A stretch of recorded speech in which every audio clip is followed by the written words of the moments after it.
Привет, привет, разбивачи на задачи! В днешното видео ще разбереш как практически да решаваш уравнения и най-важното за тях уравнения за 6 и за 7 клас. И така, нека да започваме. Защо са важни уравненията? От уравненията си намираме неизвестното. Хикс, нека и да показвам. Така. Намираме си неизвестното хикс. Как разбираме, как познаваме, че това е едно уравнение? Ами имаме лява страна на уравнението, ето я, дясна страна на уравнението и едно равно между тях. Имаме числа и имаме и хикс. Имаме едно неизвестно. Тоест винаги, когато имаш неизвестно, имаме неизвестно число, винаги трябва да си направим едно уравнение, за да можем да си намерим това неизвестно хикс. Какво означава да решим едно уравнение? Да решим едно уравнение е така да го обработим или да използваме правилата на математиката, не повече от 5 правила имай предвид, т.е. лесно се научават, така че да стигнеш до това хикс равно на колко. Значи не минус хикс равно на колко, не 3 пъти хикс равно на колко, а наистина само хикс равно на колко. Ето това казваме, че е решение на уравнението или даже има и още един термин, който се казва корен на уравнението. И така, до тук е лесно, нали така? Продължаваме. Така, след това какво означава, ако по някакъв начин стигнем до ето това уравнение. Минус хикс равно на 5. Нека да си поговорим за противоположните числа. Кое е противоположното число на 5? Ами минус 5. Да, просто сменяваме знака. А кое е противоположното число на минус 8? Ами то е 8. Сменяваме просто знака. И така, когато имаш такова уравнение минус хикс равно на 5, тъй като ето на минус хикс противоположното му е хикс и на хикс противоположното му е минус хикс. Минус хикс. Да, точно така. Тоест, когато имаме минус хикс равно на 5, за минус хикс пишем противоположното на минус хикс хикс, а за плюс 5 пишем неговото противоположно минус 5. И това е неговото решение. Добре, нека сега го изпробваме и в следващия пример.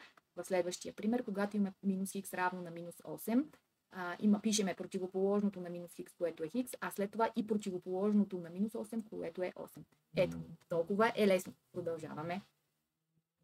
И така, какво е правилото за двете ябълки? Ако научиш правилото за двете ябълки, ще можеш да решаваш доста от уравненията, които до сега не си могъл да решаваш. Какво е това правило? Ами ако две ябълки, между другото, между 2 и хикс не е писали никакъв знак, но това е знака умножение и това всъщност са 2 хикса. 2 по хикс са 2 хикса. Или можем да кажем 2 ябълки. Ако ти е по-лесно с ябълки, работи с ябълки. Тоест, ако за 2 ябълки дадем 5 лева, колко ще струва, колко ще е цената на една ябълка?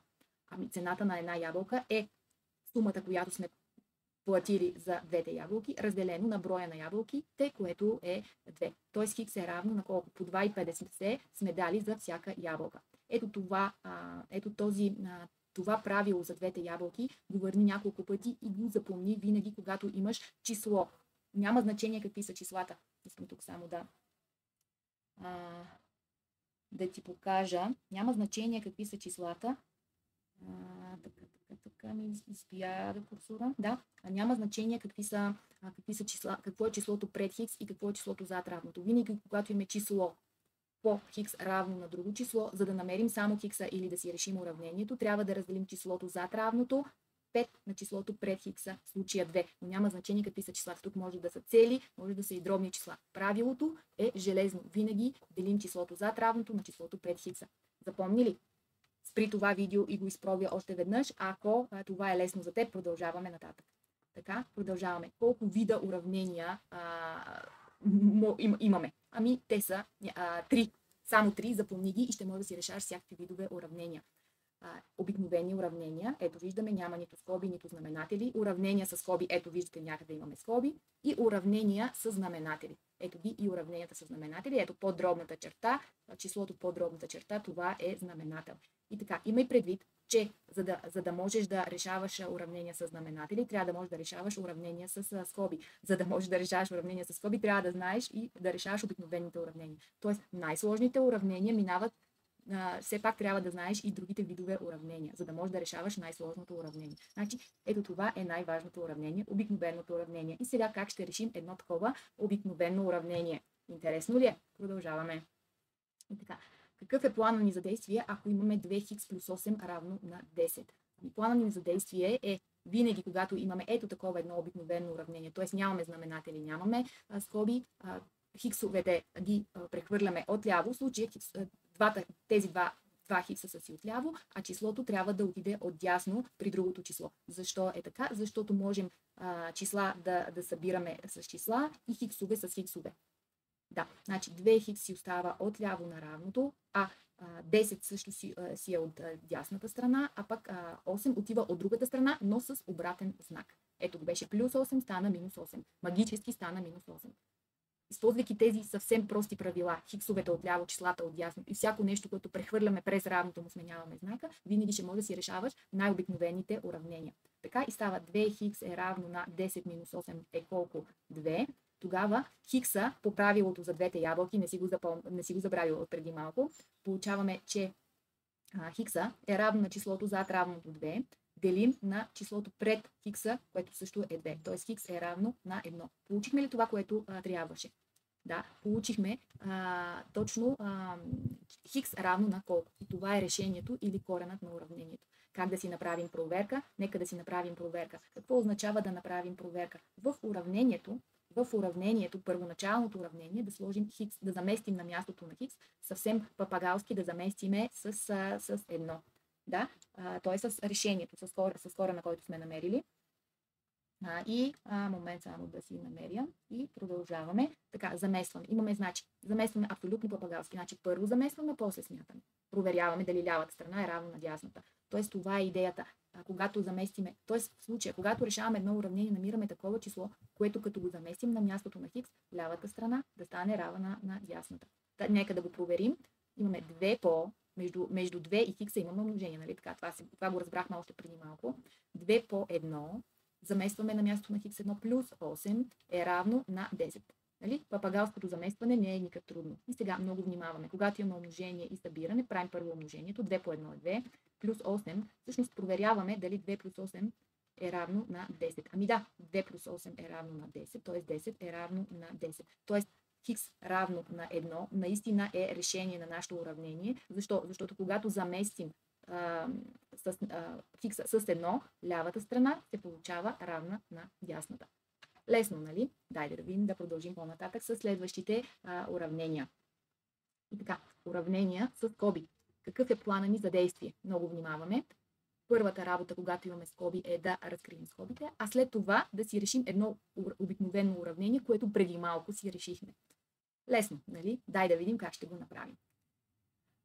И така, как разкриваме скоби? Ами по метода на Фонтана. Умножаваме 2 по хикс и си записваме колко е и след това умножаваме 2 по 8.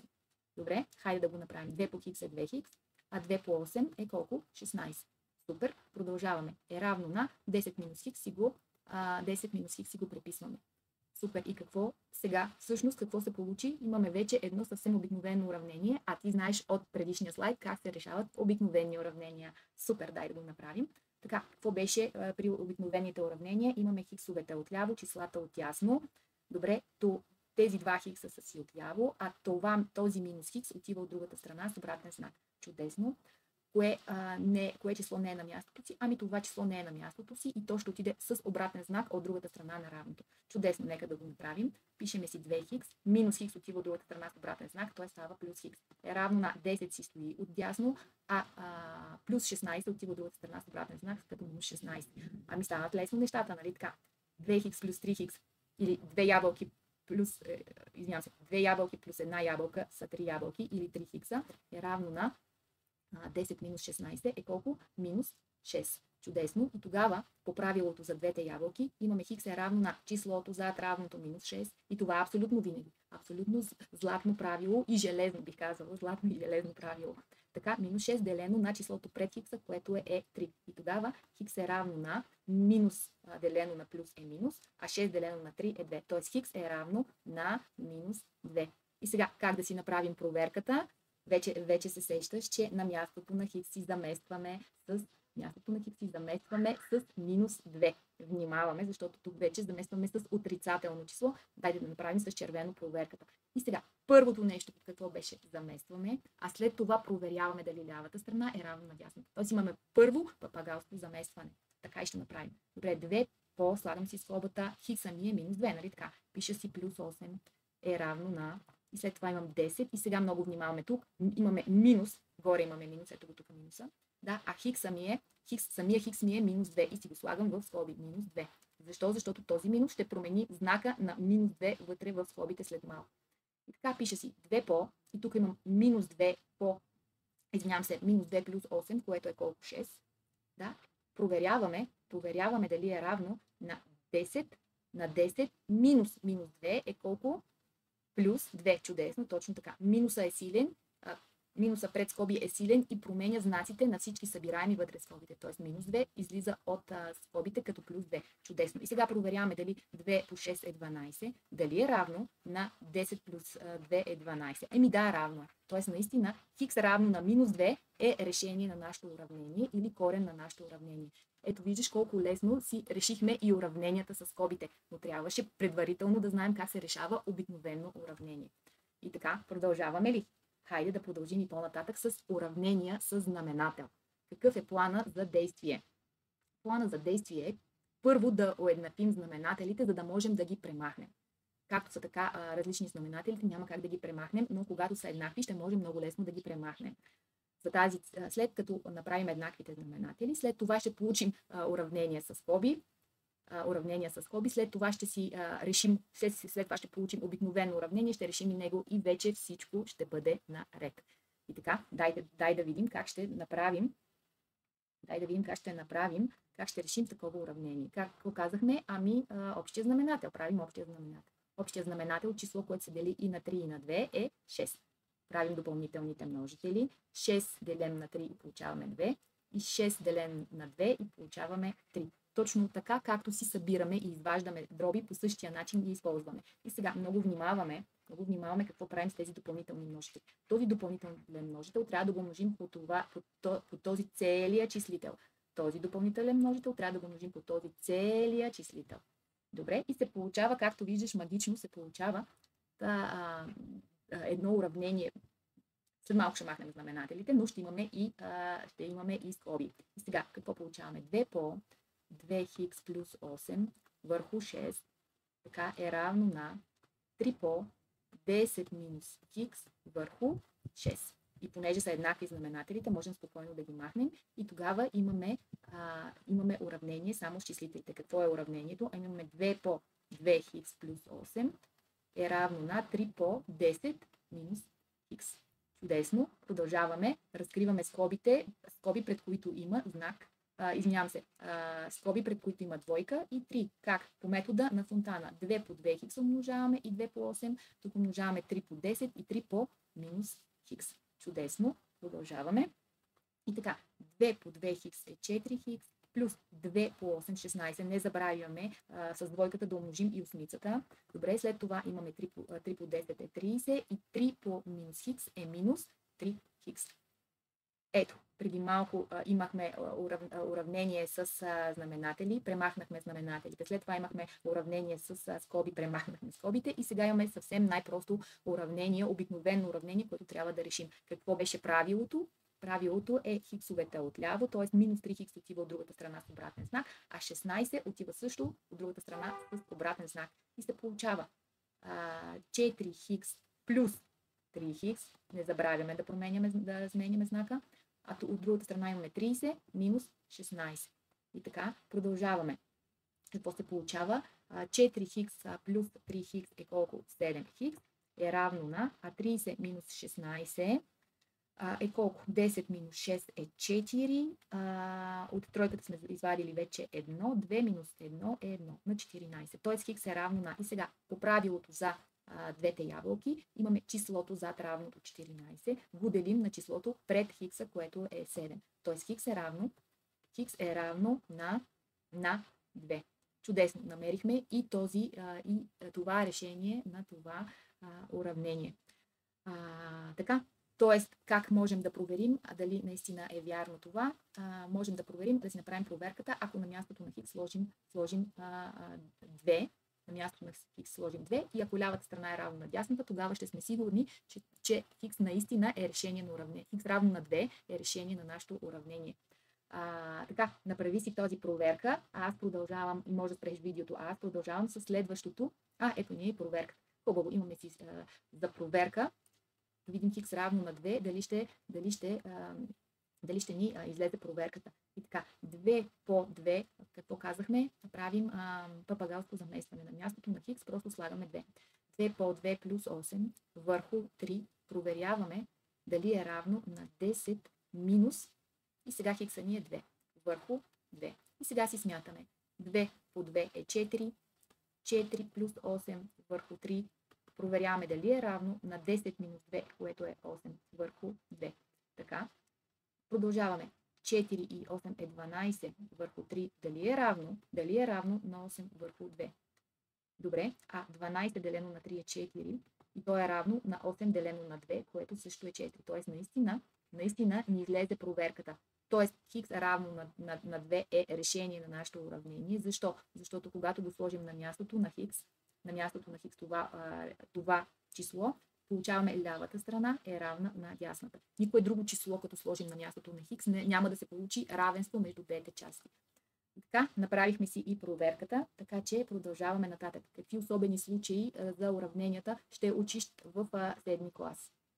Така, някой път, когато решаваш уравнението, може да получиш 0 по хикс е равно на 10. Да, понеже 0, по което и да е число е 0, ще получиш, че 0 е равно на 10. Да, т.е. никога не е вярно това. Т.е. няма такова число хикс, което като го умножиш по 0, да получиш 10. И за това решението на това уравнение е, че няма решение. Такова уравнение няма решение. И това си го записваш. Няма решение, много често го слагаме така. НР, няма решение. Да, и втория вид особен случай, имаме 0 по хикс е равно на 0. Каквото и да е хикс, когато го умножим по 0, то е 0. И тази 0 е равна на 0. Тоест винаги това е равно. И каквото и да е хикс, няма значение. Хикс може да е 7, може да е 8, може да е 18, може да е 300 000. Когато го умножим по 0, тогава ще имаме равенство. И затова пишем всяко хикс е решение. Да, всяко хикс е решение. Да, стана ясно, нали? Не е сложно, но трябва малко да се помисли върху него и да се усвои. И така, нека да обобщим какво говорихме за уравненията. Разгледахме 3 вида типа уравнения. Обикновени уравнения, ето нямаме нито скоби, нито знаменател, уравнение с скоби, ето имаме скоби, и уравнение с знаменатели. За да можеш да решаваш едно такова сложно уравнение с знаменатели, ще ти трябва да знаеш как да решаваш уравнения с скоби, а след това и да знаеш да решаваш обикновени уравнения. Така че, когато нямаме нито скоби, нито знаменатели в едно уравнение, си използваме хиксовете отляво, числата отдясно и правилото за двете ябълки. Така, когато имаме скоби, първо си разкриваме скобите, защото тук всъщност скобите ни пречат да прехвърляме хиксовете отляво, числата отдясно. Тоест разкриваме си скобите и след това прехвърляме хиксовете отляво, числата отдясно. А когато имаме знаменатели, първо уеднаквяваме знаменателите, когато са еднакви можем да ги премахнем. След това получаваме уравнение с скоби, разкриваме скобите, най-накрая получаваме уравнение, което е обикновено уравнение и тогава си прехвърляме хиксовете отляво, числата отдясно и всяко нещо, което прехвърляме през равното, му сменяваме знака. Лесно, нали?